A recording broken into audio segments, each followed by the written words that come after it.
Today I will show you how to check the sensors on your smartphone. So open the Play Store and search for the application known as CPU-X and download it. In this application, you can be able to check the sensors on your smartphone. Just tap on sensors and you can see the list of sensors available. This phone has quite a number of sensors because this is the Infinix Zero X Pro.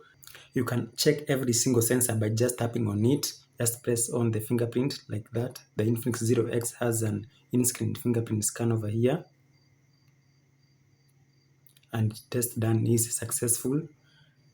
The other sensors are over here. You have accelerometer, orientation, magnetic, proximity, light, rotation, gyroscope, gravity. The temperature, pressure, and humidity sensors are not available on this model, but the game rotation, step detector, and step counter sensors are available. So performance smartphones like the Infinix Zero X Pro over here tend to have a lot more sensors than their entry-level counterparts. For example, these are the only sensors available on the Tecno Spark 8P, which is an entry-level smartphone.